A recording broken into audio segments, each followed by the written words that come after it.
Neurotherapy का एक नया नाम। बिना कोई दवा, बिना कोई ऑपरेशन, बिना कोई इंजेक्शन के लम्हों में शिफा पाई। सच न्यूज़ के खबरनामे में सबका इस्तकबाल है। सबसे बड़ी खबर आ रही है ऑल इंडिया इनाम ऑर्गेनाइजेशन से, जहां पर पैगाम मोहब्बत है। प्रधानमंत्री मोदी से मिलने पहुंचे धर्मगुरु बोले, दुनिया को पता चले कि भारत एक संविधान देश है। ऑल इंडिया इमाम ऑर्गेनाइजेशन के मुखिया इमाम उमेर अहमद इलियासी ने कहा कि पैगाम मोहब्बत पैगाम देश है। आज हम प्रधानमंत्री से मुलाकात करेंगे। सूद ने कहा कि आज इंडियन माइनॉरिटी ऑर्गेनाइजेशन विभिन्न धर्मगुरुओं के साथ संसद भवन पहुंची है। वो चाहते हैं कि दुनिया को पता चले कि भारत एक है। बताया जा रहा है कि विभिन्न धर्मों यानी कि तरह तरह के धर्मगुरु मंडे को प्रधानमंत्री नरेंद्र मोदी और उपराष्ट्रपति जगदीप धनखड़ से मिलने के लिए संसद भवन पहुंचे हैं। धर्मगुरु संसद की कार्यवाही भी देखेंगे। ऑल इंडिया इमाम ऑर्गेनाइजेशन के मुखिया इमाम उमेर इलियासी भी वहां पे मौजूद हैं, जो पैगाम मोहब्बत लेकर आए हैं। इमाम उमर अहमद इलियासी ने कहा कि हम मानवता का संदेश देना चाहते हैं और बताना चाहते हैं कि यही सबसे बड़ा धर्म है। हम भारत में रहते हैं और भारतीय हैं। हम देश के मजबूत बनाना चाहते हैं। हम एकजुट हैं। महाबोधि इंटरनेशनल मेडिकेशन सेंटर के अध्यक्ष बीकू संगोना ने कहा कि ऐतिहासिक पल है कि हम नई संसद भवन परिसर आए हैं और पीएम मोदी से बात करेंगे। हम सभी को देश की समृद्धि के लिए साथ मिलकर काम करना चाहिए।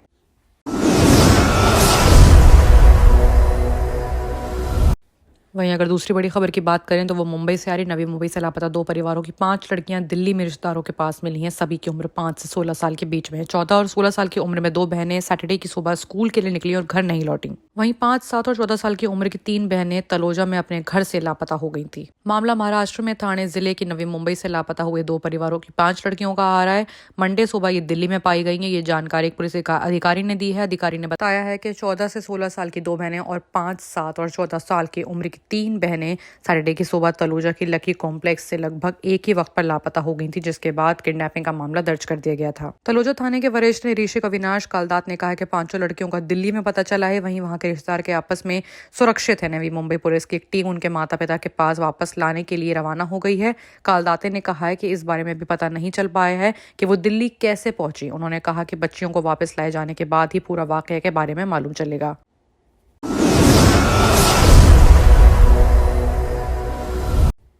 बात अगर आप करें बिहार की तो बेटे को मिले विभाग से नाराज हुए जीतन राम मांझी। कही ऐसी बात जिसके सियासी गलियारों में हो रही है चर्चा। हिंदुस्तानी अवाम मोर्चा के संयोजक जीतन राम मांझी ने गाया कि एक प्रोग्राम में अपने बेटे को मिले विभाग पर नाराजगी जताई है। इससे पहले उन्होंने 2 मंत्री पद की मांग की थी। मांझी ने यह भी कहा कि जब हम सीएम बने तो नीतीश कहने लगे कि हम अपने मन से काम करने लगे। बिहार के पूर्व सीएम और हिंदुस्तानी अवाम मोर्चा के संयोजक जीतन राम मांझी ने गया कि एक प्रोग्राम में अपने बेटे को मिले विभाग पर नाराजगी जताई है। इससे पहले उन्होंने 2 मंत्री पद की मांग करते हुए ये भी कहा कि सन 1983 से 2013 तक जब हम भी मंत्री बने तो सिर्फ अनुसूचित जाति कल्याण मंत्री बने और अपने बेटे संतोष कुमार सुमन को भी मंत्री बनाया गया, तो वो भी SC/CT कल्याण मंत्री बना। मांझी के इस बयान के सियासी गलियारों में खूब चर्चे हो रहे हैं। उन्होंने साथ में ये भी कहा कि वजीरागंज आयोजित हम पार्टी के गरीब संकल्प सभा में कहीं उन्होंने ये भी कहा कि जब हम सीएम थे तब पत्रकारों के पेंशन देने की योजनाएं हमने बनाई थी, लेकिन नीतीश कुमार ने उसे काट दिया। आखिर में मांझी ने ये भी कहा कि हमने बिहार के कई जिलों में प्रेस क्लब बनाने की अनाउंसमेंट की थी। प्रेस क्लब बन गया,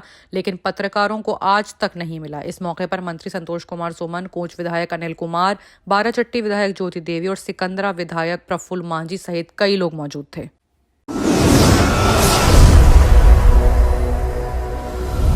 अब अगर बात करें खनन माफियाओं की तो खनन माफियाओं ने बीजेपी नेता को गोली मारी है। बेटी ने कलेक्ट्रेट गेट पर बांधी चूड़ियां, बोली बंदूक दो मैं कर दूंगी इनकाउंटर। भीलवाड़ा के एक निजी खनन कंपनी द्वारा चारका भूमि में खनन करने के दौरान 2 दिन पहले माफियाओं द्वारा भाजपा नेता को गोली मारने के हाथ खाली हैं। इसके विरोध में आज क्षेत्रवासियों ने कलेक्ट्रेट गेट पर जमकर प्रोटेस्ट किया है। राजस्थान का ये मामला आ रहा है, जहां पर भीलवाड़ा जिले में खनन माफियाओं द्वारा अपने पिता को गोली मारने के मामले में आज सैकड़ों लोगों ने के साथ बेटियों ने भी कलेक्ट्रेट पर प्रोटेस्ट करा है। इस दौरान कलेक्ट्रेट गेट पर चढ़कर घायल पिता की 2 बेटियों ने कलेक्ट्रेट के मुख्य गेट पर चूड़ियां बांधकर दुख जाहिर किया है। उन्होंने कहा कि इस प्रशासन से कुछ नहीं हो सकता। ये लो चूड़ियां पहनने लायक है। मेरे पापा आज जिंदगी और मौत से जूझ रहे हैं, लेकिन किसी को कोई फर्क नहीं पड़ता। आगे उन्होंने ये भी कहा कि आज 3 दिन हो गए, लेकिन घर पर कोई पुलिस और प्रशासन का अधिकारी नहीं आया है और न दोषियों के खिलाफ कार्यवाही हुई है। बड़ी बेटी ने कहा कि प्रशासन ने चूड़ियां पहन रखी हैं, मुझे बंदूक दो, इनकाउंटर मैं कर दूंगी। बाकी की तमाम खबरों के लिए देखते रहिए सच न्यूज़।